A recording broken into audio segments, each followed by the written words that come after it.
e realizando para o Senhor. Amém? Quem crê que Deus está presente, diga amém. Amém? Ih, foram poucos. Quem crê que o Senhor está presente neste lugar, diga amém. Amém. Nós temos visto isso. A presença de Deus aqui nesta casa. Confesso aos irmãos que eu estou impactado desde domingo. O culto foi uma bênção. Meu Deus do céu. Coisa maravilhosa. E ao chegar em casa, eu titubeei. Minha mulher chegou para mim e falou assim: Fernando, vamos aproveitar que a gente está debaixo dessa bênção. Vamos orar a nossa casa. Aí, o Fernando foi trocar de roupa. O Fernando foi lanchar. O Fernando foi fazer isso, fazer aquilo. Cadê o Fernando? O Fernando pegou no sono. Mas na segunda-feira eu falei: vem cá, vamos orar agora. Amém, irmão? Porque isso daí acontece, não é só comigo, não. Isso acontece com cada um de nós. Às vezes você sai daqui no propósito de chegar em casa e falar o seguinte: não, hoje eu vou abençoar minha casa, eu vou orar com meu esposo, vou orar com minha esposa, vou orar com os meus filhos. Aí você sai daqui numa bênção, do jeito que foi o culto no domingo. Você chega em casa, se você não parar e fazer aquilo que você determinou de imediato, você não vai fazer. Você não vai fazer, porque vai acontecer várias coisas. Você vai se interter com o telefone que você deixou no carro quando você veio para o culto. Você vai ver as mensagens no WhatsApp que deixou o telefone lá no culto, deixou o telefone lá no carro. Aí o telefone de casa toca, aí o cachorro late, aí a criança joga a comida no chão. Ih, mas é uma coisa, Deus do céu, é um problema sério. Então nós não podemos dispensar, nós não podemos deixar fugir as oportunidades quando chegam para nós. Se alguém chegar para você e dizer assim: vamos orar, fala: então vamos orar agora, senão não ora mais. Esquece, cara. Por quê? Todas as vezes que você determina no teu coração o desejo de você orar, o inimigo vai colocar vários empecilhos para que você não venha orar. Todas as vezes que você colocar no teu coração o propósito de ler a Bíblia, quem já aconteceu isso? Diga amém. Amém. Olha aí, vou ler a Bíblia hoje. Você acorda com dor de cabeça, você acorda com sono, você acorda com o olho todo arremelado. Se tu não for lá no banheiro rapidinho, lá vai voltar, você volta a dormir de novo. Não, mano? Ou então quando você começa a ler a Bíblia, você está, capítulo 21.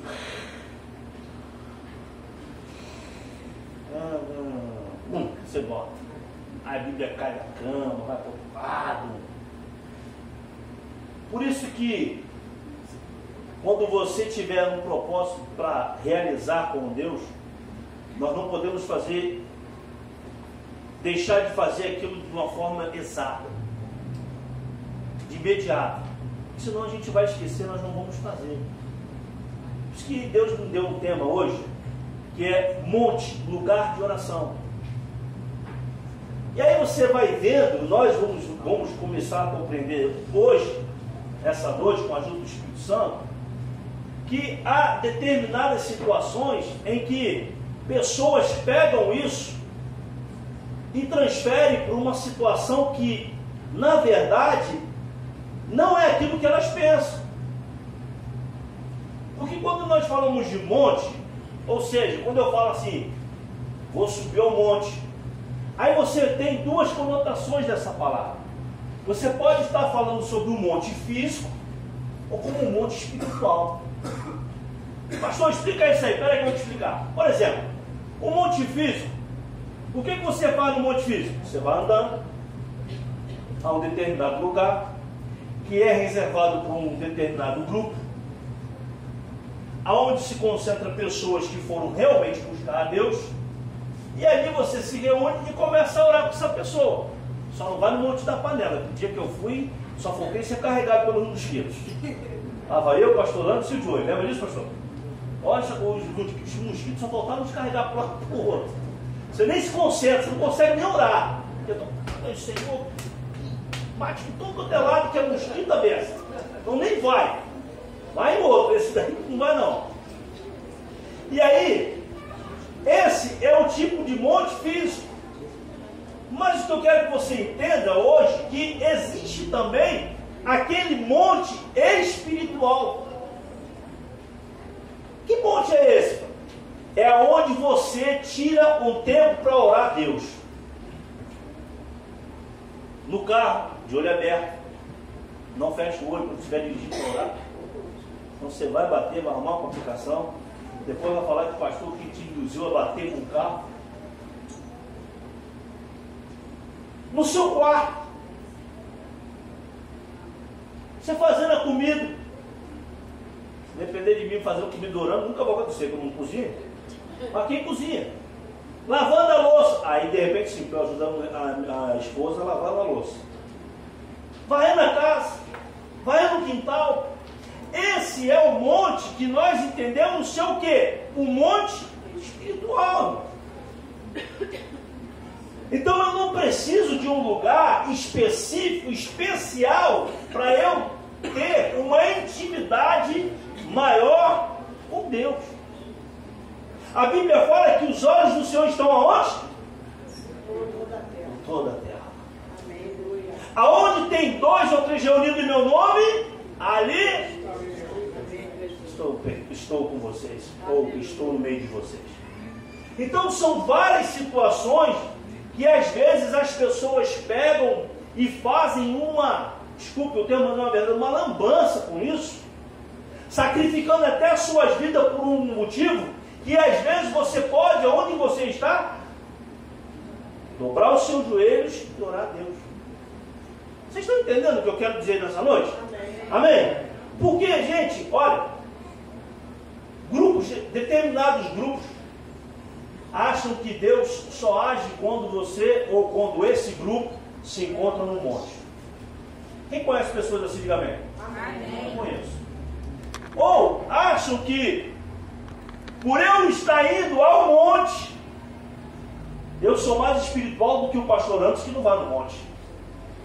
Olha só as confusões que as pessoas fazem. Ou acham que se eu for ao monte, eu tenho mais poder que a Mariana que não vai, só vem na igreja da quarta-feira, daqui no domingo. São coisas que acontecem no mundo ou no grupo de evangélicos nos dias de hoje. São, irmãos. Eu já rodei muito por aí. Eu tenho 20 anos de convertido, fiz semana passada 20 anos e que eu estou nessa igreja, graças a Deus por isso. Glória a Deus por isso, 20 anos servindo ao Senhor. E já andei muito. Já andei em muitas igrejas. Agora não, agora eu parei. Agora que eu digo, tem uns 10 anos atrás que eu não vou para lugar nenhum. Aqui eu estou sendo bem alimentado. Todo dia tem palavra aqui. Todo dia tem poder de Deus aqui, meu. Não pensa você que poder de Deus é só pular e... Não é nada disso não. É você se quebrantar perante ao Deus Todo-Poderoso. É você sentir a presença do Senhor como sentia agora no louvor. Quem não sentiu a presença do Senhor no louvor? Nós sentimos. Então todo dia é isso. Sobe um aqui para dar... Você sente a presença de Deus. Se aprende. Sobe um aqui para louvar, você sente a presença de Deus. Por quê? Há pessoas aqui que sobem ao monte. Amém, Jesus. Pessoas aqui que sobem ao monte para orar. O principal deles, o físico, ou melhor, o espiritual. Por quê? Existe um compromisso que tem que ter todo aquele que é crente em Cristo Jesus, de buscar a presença de Deus. Aleluia. De estar em contato com aquele que nos criou. E como é que você vai ter esse contato? Somente através da oração. Se não for através da oração, da leitura da palavra e do jejum, eu e você, nós não vamos ter esse contato com Deus. Nós não vamos estar íntimos com Deus. E olha aqui, quando você tira esse tempo para você buscar Deus, é a hora que Deus se revela a você. É a hora que Deus olha do seu trono e fala, eu vou me revelar a Ele, porque Ele está me buscando. Você quer ter uma ideia? Eu viajo muitas vezes para a empresa. Uma dessas viagens, eu viajando, não sei se eu estava indo para São Paulo, se estava indo para Campos, dirigindo, e aí eu comecei a falar em mistério, orando dentro do carro, também o carro fechado, não está me vendo. orando. Olha, eu sei dizer que Deus me deu pelo menos umas 4 mensagens eu fazendo isso. Amém. Mensagens de eu orando, recebendo, e parece que é uma coisa maravilhosa. Que um gravador na minha mente, no meu coração, registrando tudo. E ao chegar em casa, eu colocar os joelhos no chão para orar e começar a escrever, a fonte era inesgotável. Aleluia. E eu só não digitando. Aleluia. Eu só falando, Senhor, mas foi isso mesmo, foi. Começa e continua. É dessa forma que Deus faz. Às vezes a gente perde essa intimidade por coisas, olha, pequenas. Por coisas pequenas. Exemplo, quantas pessoas hoje, eu tenho certeza, crentes, foi no Maracanã ver o líder jogar. Tem muita gente. Tem muita gente. Pastor, você tinha vontade? Não tinha, eu tinha essa vontade. Mas quando se trata de colocar prioridade, o que serve, o que é melhor para mim, eu coloco quem? O Senhor. Aleluia. Mesma coisa acontece quando você vem cultuar a Deus domingo. O culto começa às 18 horas. O Flamengo está jogando. É o que dá mais audiência para a Globo, né? Mas você está lá. Você está vendo o jogo, mas está passando roupa. Mas o comigo eu vou te ensinar. Eu acordo 4 horas da tarde, boto uma mesinha, porque ó, a roupa quem passa sou eu, porque eu gosto de passar roupa. Se quiser mandar uma trouxa lá para casa, pode mandar. R$200 cada trouxa. E eu estou lá passando a roupa, hein? E estou vendo o jogo. Ó como é que eu passo. Estou passando roupa. Eu estou vendo o jogo. Aí dá um intervalo que eu já passei a minha, da André, do Theo, do Felipe, mas quem já acabou. Aí eu corro pro banheiro, tomo banho rapidinho, passo a barra. Volto a calça, aí volto para lá. Meu peixe, faltou esse casaquinho, tá? Me dá. E eu estou vendo o jogo. Quando dá 5h45, tá todo mundo pronto. Aí, vem embora. Poxa, mas faltou 20 minutos mais ou menos para acabar o jogo. Não tem problema, eu sei que vou chegar em casa, quando for o jogo, 3x Flamengo, 2x Flamengo. Aí pronto, você vem tranquilo. Se for baixo o bilhete, você está bem preocupado. Mas quando tu entrar ali, esquece tudo. Porque você vai estar cultuando a Deus de forma errada. Nós estamos vendo uma revista, que começou domingo passado, com a brilhante aula do pastor Anderson, sobre o livro de Levítico. E eu já estava fazendo a minha aula ontem, segunda-feira. E eu não consegui parar, eu fui dormir às 2 horas da manhã. Tinha que acordar e sempre para o trabalho. Você vê, são as coisas. Você vê que a gente se prepara para estar aqui domingo. Não estou falando isso para me exaltar, não. Eu estou falando isso porque você recebe o melhor aqui nessa casa. E aí eu estou lá e tal, estou fazendo, daqui a pouco eu comecei a fazer, falando sobre o culto. Falar sobre o culto levítico, a bênção do culto levítico. Irmãos, que coisa linda que é esse texto, essa revista falando do culto. Tudo tinha que ser do melhor, tudo tinha que ser perfeito. Se não fosse perfeito, aquela tribo estava completamente fora do padrão. É interessante. E outra, eram os levitas que cuidavam de todo o tabernáculo. Tinha que chegar cedo, botar cadeira. Hoje o levita toca, amém. Mas eu vejo os levitas aqui trabalhando também. Só que naquela época era a função do levita preparar todo o ambiente do culto.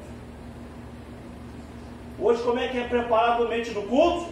Através do louvor, amém, através dos ensaios que eles fazem aqui. Acaba a escola dominical, eles ficam aqui ensaiando. Ou seja, eles estão preparando para dar o melhor culto a Deus. Eles estão preparando a congregação para receber o quê? O melhor. Ou seja, houve um empenho deles de subir ao monte espiritual para trazer para a igreja. Amém, Jesus. Entendeu? Então, dessa forma, nós começamos o quê? A ter uma intimidade maior com Deus. Passamos a sentir mais a presença de Deus, porque houve o quê?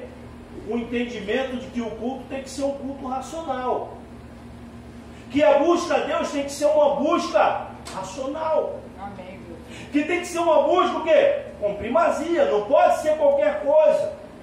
Mas aí o que está acontecendo hoje em muitas igrejas? As pessoas sobem, correm para monte, correm para isso, correm para aquilo, e esquece que o monte já começa onde? Lá no seu quarto. Lá na sua casa. É lá que acontece. Você pode falar para mim o seguinte: pastor, mas a minha vida não correria. A minha também é. Se eu te contar, hoje, a minha também é. A do pastor Anderson também é. Já falou aqui como é que ele faz a semana toda. E mora lá em Tomás Coelho. E aí? Não tem carro não, vem de ônibus, busão. Busão ainda. Então, todo mundo aqui tem as suas dificuldades. Quando, ó, de manhã cedo, normalmente, quando o Felipe está estudando, não tem quase tempo para nada. Eu tenho que acordar, tem que limpar o quintal, tem que guardar o cachorro, tem que limpar onde o cachorro fica, tem que lavar tudo. Mas cedo, hein? Às vezes não dá tempo de orar. Sabe o que eu faço? Bora, Felipe. Vamos embora, bora. Vai comer no pão, vamos pro carro, bora. Aí eu vou de lá da minha casa até a freguesia. Eu falo para ele assim: varão, vamos morar, varão. Vamos morar, agora eu vou morar no carro. Vamos morar, que não deu tempo lá em cima não, vamos morar. Ele, pai, faz o seguinte: ora você, porque eu sou varão de Deus, você que é o pastor.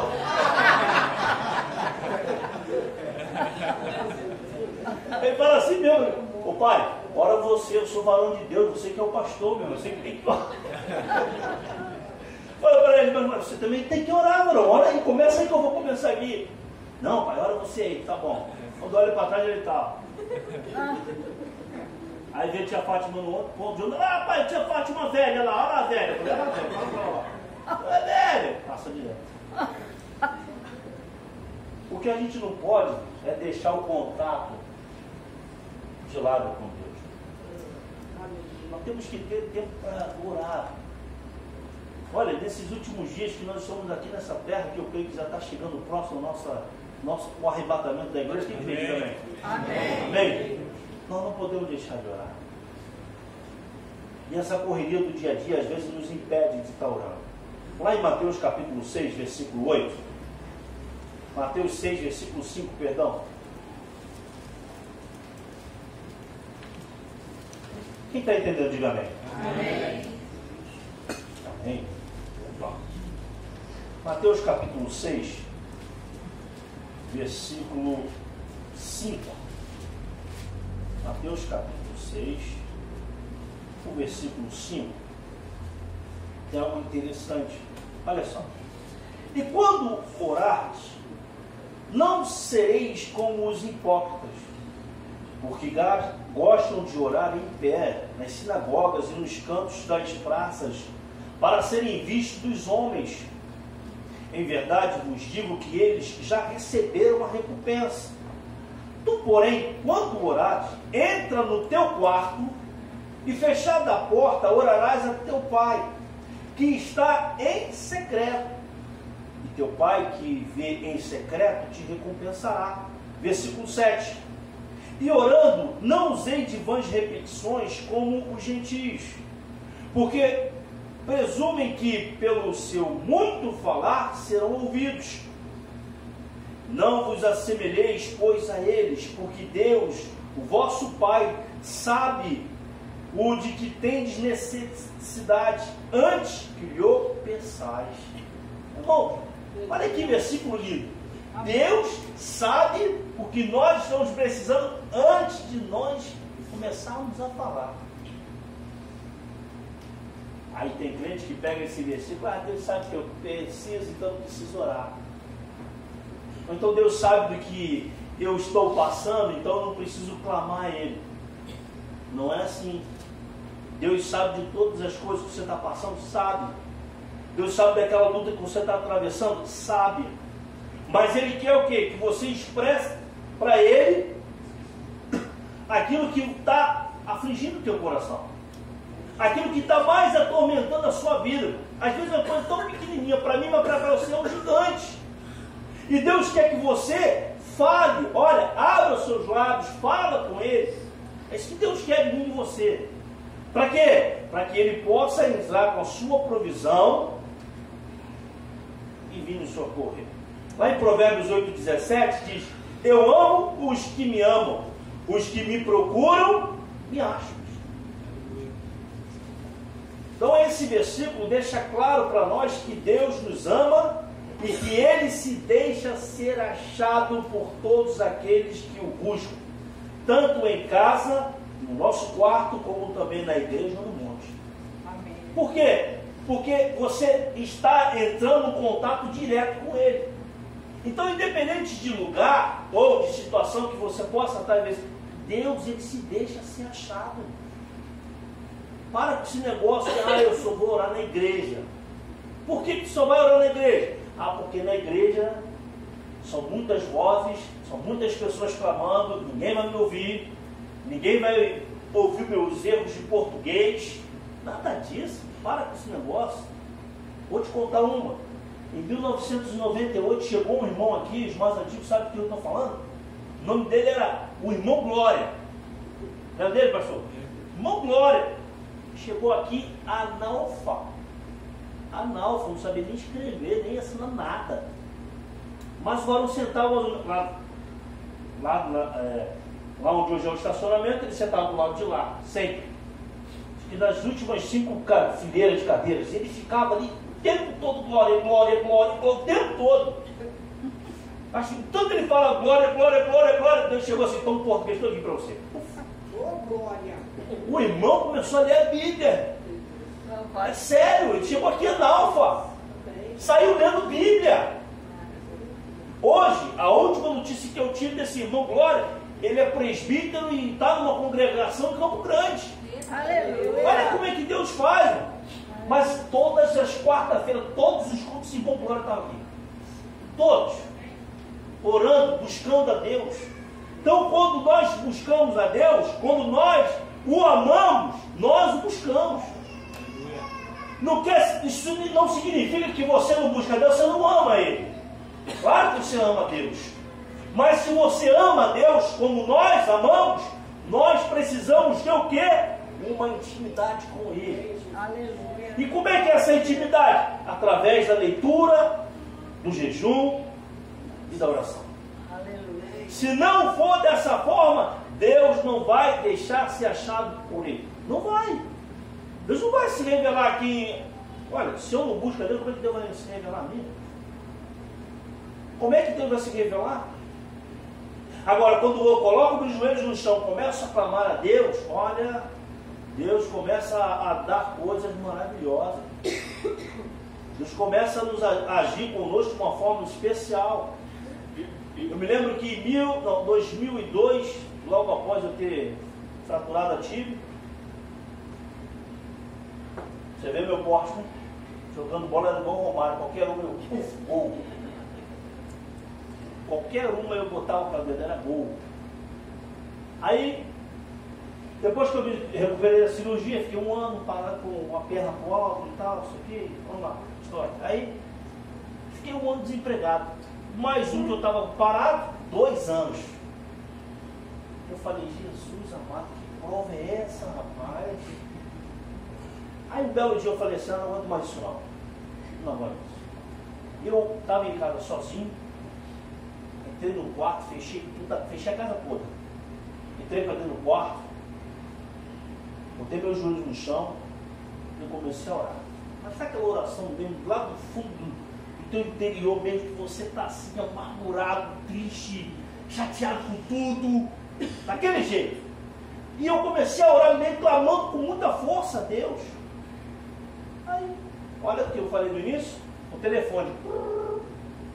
O telefone começou a tocar. E eu não queria atender o telefone. Continuei orando. Aí parou um pouco, eu com o telefone. De novo, eu, puxa vida, aí levantei. Aí fui lá na sala, peguei o telefone. Alô. Boa tarde, eu queria falar com o Fernando Pires. Eu falei, aí ele está falando. Ô, seu Fernando, tudo bem com o senhor? Eu falei, tudo bem, quem está falando? Olha só, eu estou ligando para você fazer uma entrevista de emprego.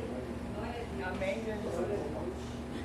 Aí aquela murmuração, porque eu parei de orar para atender o telefone na hora, opa, melhorou o negócio. Ei, o senhor pode vir aqui amanhã, 9 horas da manhã, isso era numa quarta, o telefone tocou na quarta, Isso era para ele estar lá na quinta. Sabe quando você para e no tempo você fica pensando, não, tudo bem, vou amanhã. Tá bom, cara, nós estamos aguardando o senhor. Aí eu fui lá. Vai fazer 17 anos que eu estou na mesma empresa. Como é que Deus faz as coisas, irmão? Deus faz assim. Imagine se eu não tivesse ali derramado toda a minha aflição a Deus. Na minha oração, Deus deixou eu ser achado, atendeu o meu clamor, foi algo instantâneo. Claro, depois de 2 anos, depois de uma prova, bem prova mesmo, uma peleja bem pelejada. Mas o que eu quero dizer para você é o seguinte: independente de tempo, da prova, de tudo que você está passando, o que você não pode deixar de fazer é de buscar a Deus. O que você não pode deixar de fazer é de ter esse contato entre você e o seu Criador, meu. Isso é algo que você e eu nós não podemos deixar de fazer. Por isso que esses 2 textos que nós lemos anteriormente, é que existem 2 tipos de monte, como eu já havia falado, que é o espiritual e o físico. O físico é aquele em que você coloca um propósito de subir andando ou de carro, não sei, da forma que você quiser, num determinado lugar para buscar a Deus. E o segundo é o espiritual, que independente de lugar, espaço, onde você estiver, você tem esse monte à sua disposição, que é buscar a Deus. Amém. Esse tipo de monte. Lá no Salmo 121, volta lá. Vamos lá no Salmo 121.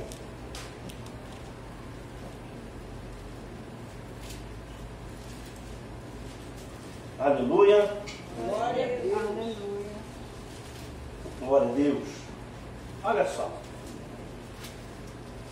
Elevo os olhos para os montes, de onde me virá o socorro. O meu socorro vem do Senhor, que fez o céu e a terra. Ele não permitirá que os teus pés vacilem, não dormitará aquele que te guarda. É certo que não dormita, nem dorme o guarda de Israel. O Senhor é quem te guarda, o Senhor é a tua sombra à tua direita. De dia não te molestará o sol, nem de noite a lua. O Senhor te guardará de todo mal, guardará a tua alma. O Senhor guardará a tua saída e a tua entrada desde agora e para sempre. Olha que texto lindo. Deixa eu comentar ele aqui, que é uma coisa muito interessante. Porque as palavras elevam os meus olhos para o monte representam o quê? Era um viajante lá em Israel, que se aproximava, quando se aproximava de Jerusalém, ele se alegrava, porque ele estava chegando num lugar santo. Ele estava chegando num lugar que para muitos era uma terra prometida, mas para outros não era. Mas para aquele viajante era algo que deixava ele alegre, porque ele estava chegando num lugar de refúgio. Ao primeiro sinal das muralhas da cidade do templo, esse viajante pergunta retoricamente: onde encontrará ajuda? E a resposta é a poderosa afirmativa: o meu socorro vem do Senhor. Coisa. Imagine só aqueles camaradas, né, viajando naquele deserto o tempo todo. De longe ele avista um monte, do outro lado de Jerusalém. Aí o camarada chega e fala: olha, o meu socorro vem do Senhor. O que isso representa para nós?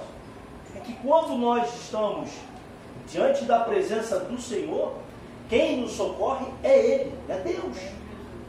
Não existe uma outra saída para a minha vida e para a tua vida. Por que eu estou falando isso? Porque tem pessoas que não creem mais que Deus é o seu socorro presente. Acham que Deus nos abandonou por causa das dificuldades, das lutas. Acham que Deus não está mais nem ouvindo as suas orações. Acham que Deus não está nem aí para quem está vivenciando. Ah, estou numa luta, eu oro, e Deus nada de me responder.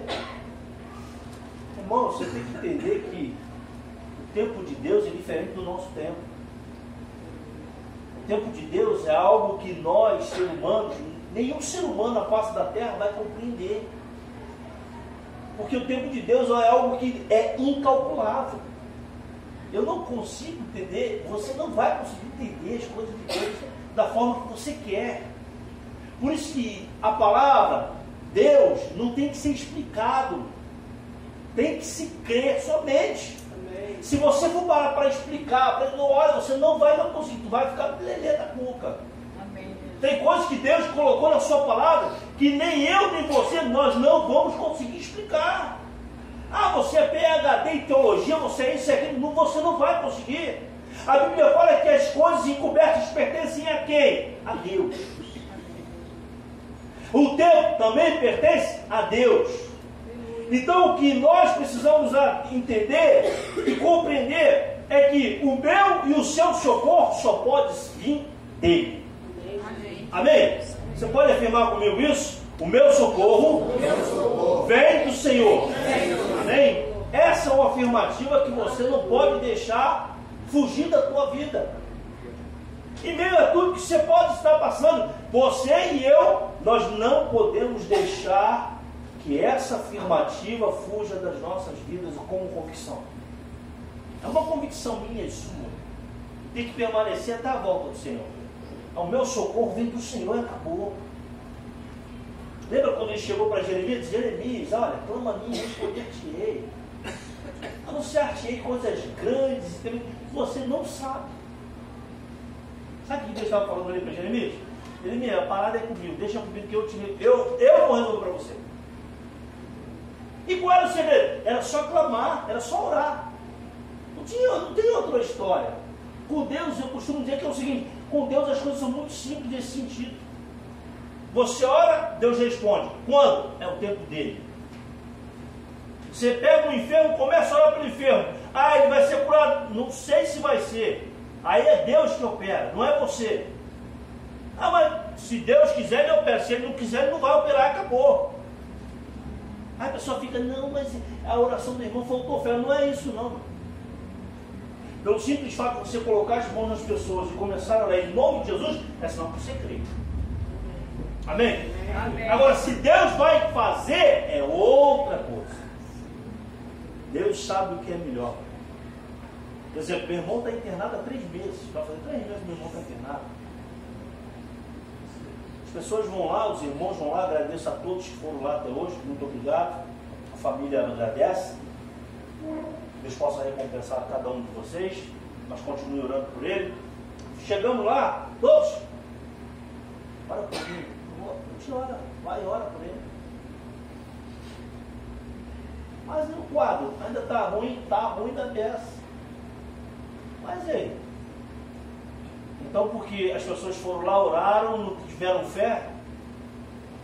Não, não é isso. É o tempo de Deus, o tratamento de Deus, é o agir de Deus. É Deus que sabe.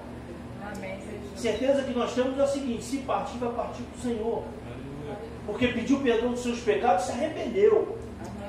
É essa certeza que você tem que ter, somente essa. Agora, o que Deus vai fazer é com Ele, não é comigo, não é com você. Deus sabe de todas as coisas. Então nós precisamos buscar a Deus com todas as nossas forças. Seja em casa, no monte, na igreja, enfim, precisamos ter o nosso momento do monte. Momentos de intimidade com Deus. Para que possamos o quê? Ter condições de adorar Ele em espírito e em verdade. Amém? Amém? E onde que temos que ter esse momento? Primeiro, em casa, nós já falamos. Segundo, na igreja, no templo. Terceiro, no monte. Que monte é esse? Marcos capítulo 6, versículo 46. Peraí que eu estou vendo tudo embaçado aqui, eu já sei por quê. Peraí. Agora melhorou. Esqueci, não tinha tirado. Passou dos 40, não tem jeito, não tem que usar óculos. Não tem jeito não. Só um milagre. 46, olha lá. E tendo-os despedido, subiu ao monte para orar. Deixa eu explicar esse texto, porque pode ter tido alguma confusão na tua mente em relação a isso. Jesus passou muitas noites em oração durante seu ministério. Isso era uma marca de Jesus, tá? A oração é algo essencial para termos comunhão espiritual com o Pai. E sempre precede situações difíceis que acontecem conosco. No entanto, depois desta noite em particular, o mestre procurou ficar sozinho. Mas não conseguiu. Ele também estava enfrentando a tentação de Satanás de deixar o caminho que levava à cruz para se tornar rei antes do tempo. Há pessoas que defendem a prática de orar no monte em vista das inúmeras referências bíblicas a respeito desta prática, argumentando que Jesus orava no monte. Claro, ele orava no monte. Isso é uma verdade. E algum dado dia, Jesus deixava seus discípulos ao pé de alguma rocha ou um abrigo junto a alguma árvore e ia pouco mais além para orar. Por que isso acontecia? Porque nas cidades ele era constantemente assediado, sua intimidade era violada, todo mundo queria estar perto de Jesus, todo mundo queria chegar próximo de Jesus. Você pode ver aquela referência da mulher do fluxo de sangue, várias multidões acompanhando a Jesus. E teve uma hora que ele teve que fazer o seguinte: olha, aguardem aqui, espera aqui, que eu vou orar ao Pai. Simbolizando o que para nós hoje? Que tem que ter um momento em que você tem que desligar tudo. Você tem que, olha, se desprender de tudo deste mundo para subir o monte, para buscar a Deus. Que se você for trazer todas as coisas que te prendem esse mundo para ir buscar a Deus, você não vai buscar a Deus em espírito e verdade. Vai ficar algo diferente. Agora, quando você se desprende de tudo para buscar a Deus, meu negócio é diferente. Você começa a sentir a presença de Deus de uma forma diferente. Deus começa a te visitar de uma forma diferente. Você começa a falar em mistério de uma forma diferente. É tudo diferente. Porque o próprio Espírito Santo vem, começa a encher você de uma forma especial. Eu tenho certeza que essas pessoas que estavam, aquelas pessoas que estavam lá no cenáculo, aquelas 120 pessoas, quando o Espírito Santo desceu, olha, a mente daqueles irmãos estava só com pensamento, buscar a Deus. Na casa de Cornélio, a mesma coisa, quando o Espírito Santo desceu, estavam todos ali reunidos com um pensamento, buscando a Deus. Estavam todos ali somente orando, buscando a presença de Deus. Agora imagine, se aqueles 120, no meio daqueles 120 tivesse um brigando com o outro, bicudo. Ou se estivesse pensando, também da atual que acabou faz pouco tempo, na Copa do Mundo. Ou se estivesse pensando naquilo que ele ia fazer no outro dia. Ou se ele estivesse pensando naquilo que o filho dele está fazendo porque não está dentro da igreja. Ou se estivesse pensando que o seu esposo, a sua esposa, não está aqui com você. E aí? Porque ainda não se converteu? Eu acho que o Espírito Santo ia visitar aquelas pessoas? Poderia até visitar algum, mas aquele que estivesse com o pensamento longe, ia perder a bênção. Ia perder a bênção. Porque olha, se tem uma coisa que Deus gosta, é de ser exclusivo. Se tem uma coisa que Deus exige, é exclusividade. O nosso Deus é um Deus exclusivo. Ele só, olha, se você é servo de Deus, eu e você só podemos adorar a Deus. Ponto. Se eu e você somos servos de Deus, filhos de Deus Altíssimo, só temos, olha, nosso coração, a nossa mente, só tem lugar para um: o Senhor. Glória a Deus. A Bíblia fala que Ele não divide a sua glória. E que eu e você, nós não podemos adorar dois senhores, que nós vamos desagradar um deles. E Deus, Ele gosta de ser exclusivo na minha vida e na tua vida. Amém? João 7,34. A vez de procurar-me e não me achareis. Também aonde eu estou, vós não podeis ir. Por quê? Ele tinha se retirado para a oração. Deixou os discípulos lá embaixo. Olha, vocês esperam aqui que eu vou orar.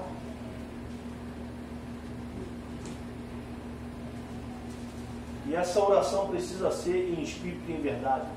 Não pode ser uma oração qualquer. Tem que ser algo que venha a sacudir os alicerces do trono de Deus. E essa oração precisa ser uma oração sincera. Tem que ser uma oração que vem sair do teu coração. Sabe aquela pessoa que começa a orar, começa a falar bonito, tá? Senhor, tu sabe que eu tenho um caráter impoluto.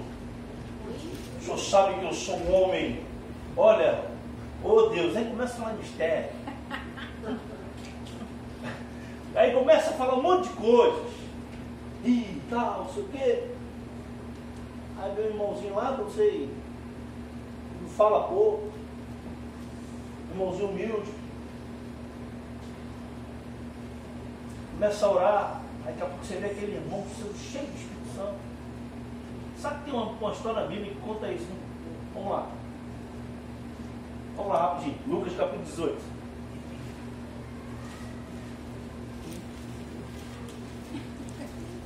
Mais ou menos dessa forma.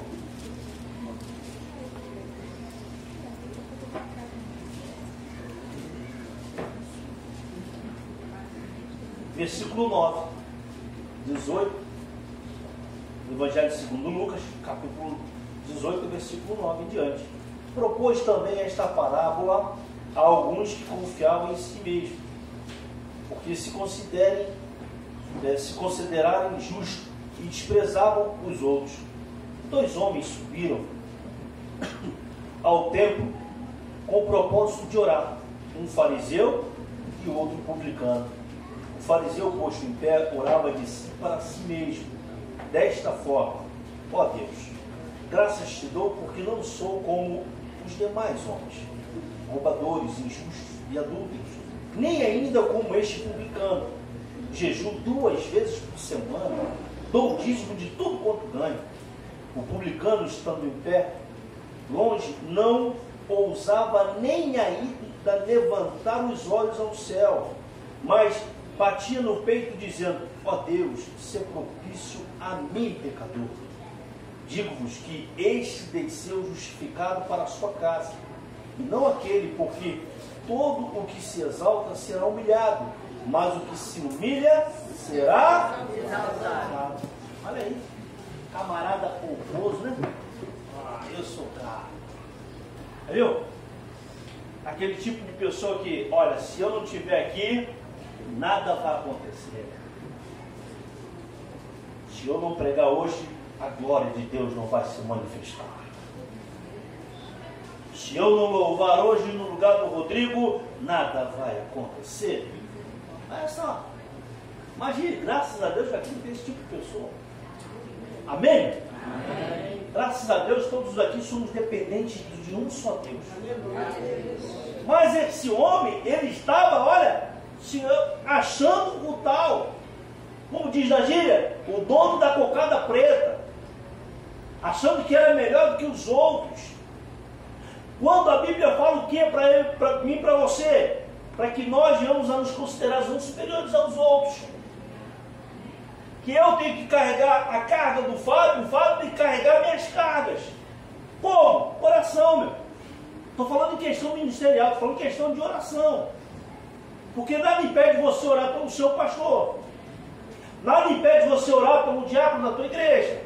Nada impede você orar pelo coral, pelo grupo de louvor da igreja, pelos jovens. E olha, nós temos que orar pelos jovens mesmo, porque eles estão sendo uma bênção na nossa vida. Olha, todas as vezes que eu coloco meus joelhos no chão, que eu lembro, eu oro pelos jovens. Acho que eu vou começar a escrever para não esquecer. Ultimamente isso não esqueci. Meu Deus do céu. Isso acontece depois dos 40? Amém? Opa, então tem gente aí com mais de 40. Falou que acontece, então tá bom. Mas Deus vai abrir minha mente, vai mudar memória, porque às vezes eu me esqueço das coisas. É a correria, irmão, dia a dia. Mas é dessa forma. Então a gente começa a ver que as coisas com Deus é na simplicidade. As coisas com Deus é na sinceridade. Quando você chegar diante de Deus, fala mesmo para Deus o que está afligindo você. Fala para Deus o que está acontecendo com você de uma forma, olha, bem clara e objetiva. Porque Deus sabe que eu e você, nós somos pecadores. Amém? Amém. Deus sabe que às vezes os nossos pensamentos voam, olha, viaja na maionese. Não é verdade? Deus sabe que às vezes a gente pensa coisas que não é para pensar. Deus sabe tudo isso. Deus sabe que às vezes a vontade que dá é de chutar o pau da barraca e sair correndo, não é verdade? Deus sabe tudo isso, irmão.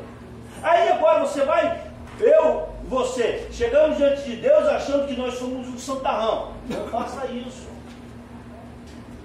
Temos que chegar diante de Deus com o nosso coração contrito. Aleluia. Temos que chegar diante de Deus quando for subir ao monte para orar a Deus. Temos que chegar diante de Deus dizendo para Ele mesmo: Senhor, eu sou um pecador, te peço perdão. Tenho falhas nisso. Me ajude, Senhor. Está complicado para mim essa área aí, me ajuda, por favor. Me ajuda. Tenha misericórdia da minha vida. Sai falando, irmão. Porque é dessa forma que Deus vai se alegrar com você. Porque você está sendo sincero com Ele. Porque eu estou sendo sincero com Ele. E nosso Deus, olha, é o Deus da verdade. Então não adianta chegar perto de Deus com... desculpe, Deus, com mentira. Porque Ele sabe que é mentira. Quem entendeu o juramento? Amém. Amém? Dessa forma. Porque o camarada aqui achava que ele era o tal, mas não era na verdade. Todos nós dependemos de Deus. Todos nós temos que chegar diante de Deus com o coração e com as nossas mãos limpas. Então nós temos que pedir a Deus o quê? Senhor, me dá um coração segundo o teu coração. Senhor, faça eu pensar como naquela situação, como o Senhor pensaria. Como o Senhor iria agir daquela forma, daquele jeito. É uma tentação? Foge também, porque Jesus fugiu, meu irmão. Jesus foi tentado. O que não pode é a gente cair na tentação. Se ser tentado, é bíblico. Foge. Foge. A Bíblia fala que o pecado está de acordo, cabe a ti dominá-lo. Perna para quem te quer. Ser melhor para você, melhor para mim. Amém? Amém? Então precisamos entender que Deus não está preocupado aonde nós iremos buscar a sua face. Isso é interessante. Se vai ser no monte, se vai ser na igreja, ou se vai ser em casa. Não, Deus não está preocupado com isso não. Agora Deus está preocupado se você e eu, se nós iremos buscá-lo. Porque quando nós não buscamos a Deus, o que acontece? Nós nos afastamos. Quando nós buscamos, nós o aproximamos. Se nós não buscarmos a Deus, fica de lado também. O Espírito Santo fica lá, só conjecturando, tá? Como fala um grande amigo nosso, pastor Carlos Alberto, só conjecturando. E você está ali do outro lado, Deus está esperando você se aproximar dele. Mas você não chega, eu não chego, o que acontece? Deus vai continuar ali te esperando. Sentado no trono dele, ele vai estar olhando tudo, esperando uma atitude daquele servo de buscar a sua presença. E o buscar a presença de Deus não significa que você tem que ser rato de igreja. Tinha um aqui que era rato de igreja. Ele vinha segunda, terça, quarta, quinta, sexta, sábado, domingo. Segunda, terça, quarta, quinta, sexta, sábado. Pastor Anderson. Falei. Te dedurei, pastor. Mas ele buscava Deus também em casa. A experiência que ele teve com Deus foi no quarto dele, arrebatamento dentro de casa. Mas sabe por que ele estava... Tinha acabado de chegar na igreja. Cheguei numa semana, o pastor chegou na outra. Mas é dessa forma. Porque se eu deixar esse contato por muito tempo, meu amado, a tendência é só afundar. E a Bíblia fala que um abismo chama outro abismo. Então nós não podemos deixar de buscar a presença de Deus, de subir um monte para orar a Deus. Amém? Amém. Vamos ficar de pé. Glória a Deus. Chamar o louvor. Aleluia.